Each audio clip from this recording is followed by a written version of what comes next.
Nepal is on a war footing as it tries to help survivors following Saturday's earthquake, its Prime Minister says. Sushil Koirala said the government was doing all it could but was overwhelmed. The UN has estimated that 8 million people have been affected, more than a quarter of the population. Foreign aid is arriving but being hampered by congestion at Kathmandu's Seoul airport. The death toll from the 7.8 magnitude quake is now 4,356, but Mr Koirala said it could reach 10,000. The government is doing all it can for rescue and relief on a war footing in a difficult hour for Nepal, Mr Koirala told Reuters news agency.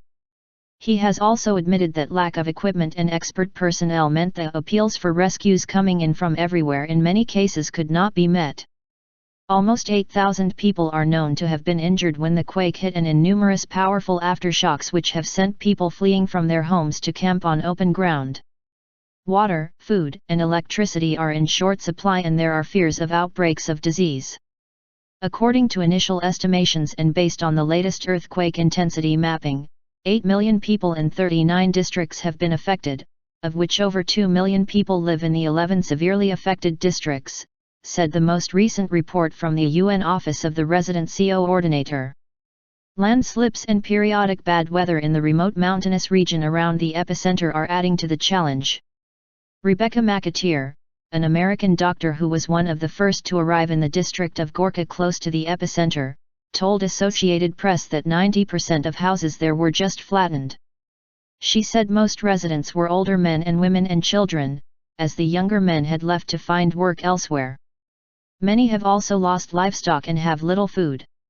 However, a spokesman for Nepal's Home Ministry told the BBC that helicopters were airdropping tents, dry food, and medicine, though they were yet to reach many isolated communities.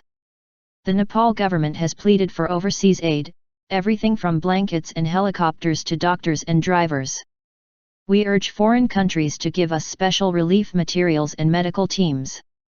We are really desperate for more foreign expertise to pull through this crisis, said Chief Secretary Leela Mani Patil.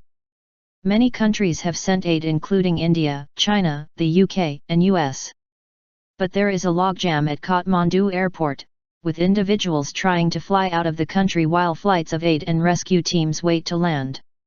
On Monday, 4 Indian Air Force aircraft had to return to Delhi International Airport after encountering congestion at Kathmandu, tweeted a spokesman for India's Defence Ministry.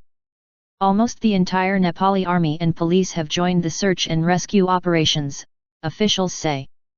People are still being pulled from the rubble more than 50 hours after the tragedy.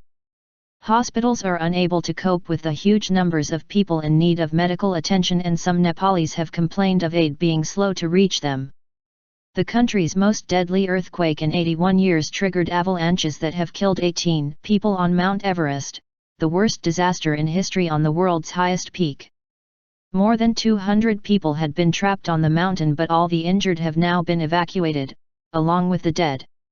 Expedition leader Chris Harling described experiencing the quake on the north side of Everest, telling the BBC the camp started to vibrate underneath us, which increased in intensity up to the point where the ground was literally shaking backwards and forwards like a giant jelly. It was absolutely incredible.